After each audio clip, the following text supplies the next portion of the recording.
Ever wonder why some people can just listen and remember everything, while you have to literally draw the entire mitochondria to understand it?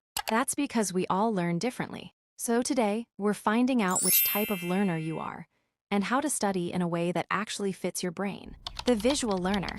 Are you someone who remembers what their notes looked like more than what they said? If you can literally picture your textbook page in your head during a test, you're probably a visual learner. So visuals are your best friend. Draw diagrams, make mind maps, even tiny doodles. When you write notes, try using color for categories, like pink for examples, blue for definitions, and yellow for formulas. Use color not to make it pretty, but to make it memorable. You can even try associating colors or symbols with topics.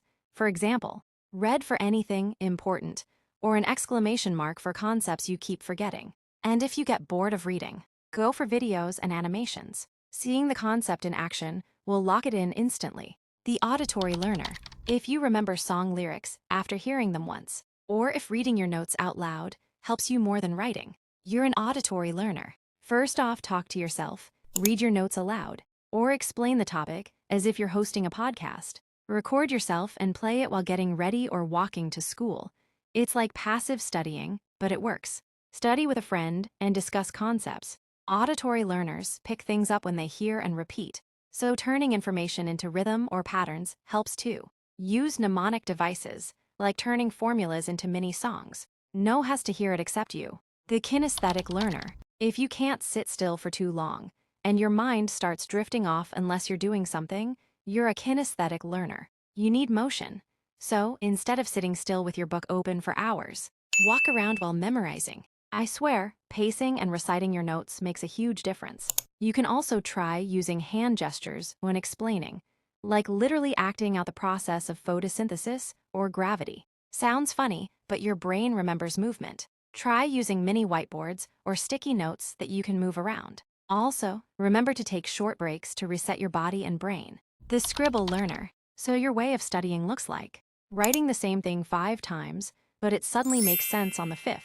If writing things down helps you understand them, you're a scribble learner. You learn best through writing, not typing writing. So when you're studying, don't just copy from the textbook. Rewrite what you understand in your own words. That's how your brain processes it. The blurting method will do wonders for you. Try making summary pages after finishing a topic.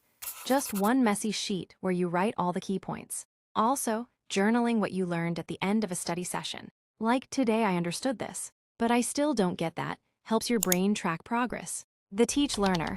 Are you that person who starts explaining topics to your friends and ends up learning them yourself? Then you're a teach learner. The Feynman technique is the best for you. It's simple. Take a topic and pretend you're explaining it to a 10-year-old. If you can explain it in simple words, you truly understand it. If you get stuck while explaining, that's the part you need to go back and review. You can also fake teach, talk to your wall, stuffed toy, whatever works. Or try making short, mini lectures for your friends. Because when you teach, your brain organizes information logically, and that's what helps it stick long-term. The stress learner. Are you someone who swears they're chill until the night before the test, and suddenly you're solving 5 chapters in one sitting? If panic somehow activates your brain, you might be a stress learner. You thrive under pressure, but that doesn't mean you should depend on it. So try to simulate that pressure earlier. Set fake deadlines. Tell yourself your test is 2 days before it actually is. It sounds dumb, but it triggers the same panic productivity switch. Also, study in bursts, 25 minutes on, 5 minutes off. It works ridiculously well if you struggle to star, because once you begin, momentum kicks in. And remember, burnout is real. You don't need to cram harder. You need to study sooner. If this helped, drop your learner type in the comments. And if you're still figuring it out, that's fine. Either way, the goal isn't to fit yourself into a single label. It's to study smarter by knowing what actually helps your brain remember things.